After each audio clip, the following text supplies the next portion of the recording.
So starting the test drive in this Bronco Sport here, just have it in the normal drive mode now, and it's still relatively peppy for such a small engine.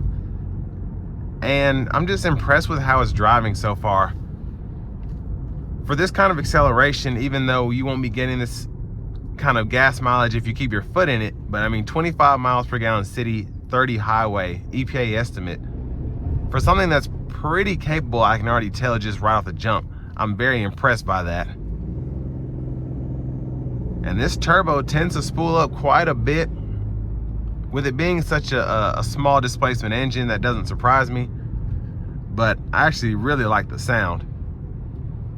It kind of reminds me of the new Broncos in that sense, where you have that 2.3 turbo in those.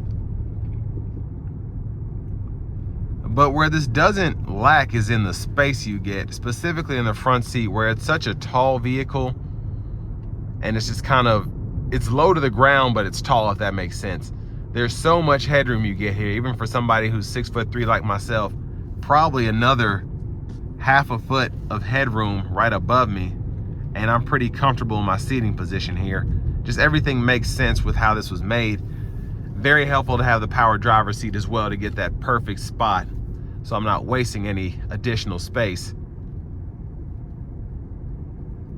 But so far, I mean, I see why a lot of people like these. It drives so normally, in the sense that it's easy to drive when you're not off-road, and then it also has that additional off-road capability.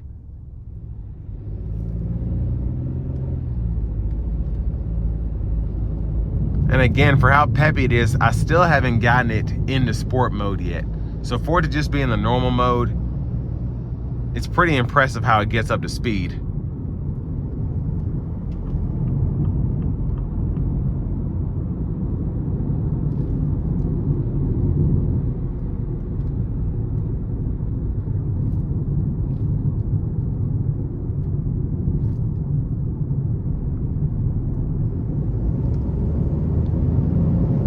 Yeah, that is really nice.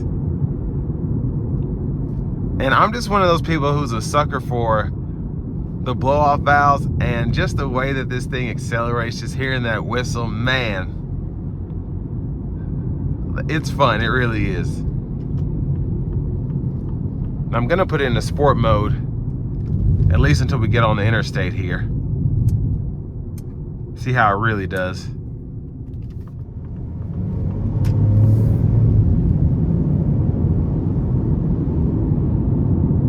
Yeah, just an impressive acceleration all the way around. I'm very impressed. I'm gonna try and slow down and give myself some space to get on the interstate here.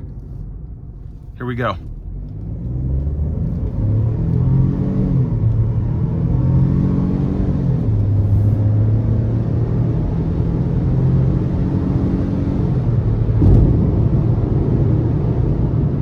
So certainly wasn't flooring it, but very impressive.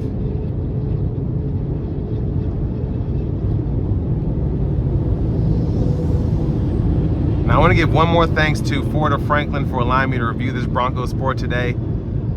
I'll leave a link below in the description. This does come with a lifetime powertrain warranty, so keep that in mind if you want to check them out further. But if you're looking to find something closer to home, click on that second link down below. It takes just a minute to fill out your information, and I'll make sure the local dealers are fighting to get you the best price on whatever new vehicle you might be interested in. But love having the lane centering with the adaptive cruise here. Road noise, this doesn't really do it justice because this road is torn up, and they're actually in the process of redoing this stretch of the interstate, so that'll be fixed relatively soon. But I think for what you get here, you have to realize you have a four-wheel drive vehicle that is really meant for a single or maybe even a couple in terms of camping, and you really do get a lot with this package. And then it's also just a great daily driver as well for your fuel economy in terms of the overall drivability, how easy it is behind the wheel, getting used to this thing, and really have no complaints about it whatsoever. So with all that being said, this will bring me to the end of my review of this 2025 Ford Bronco Sport, and this is the Big Ben trim level.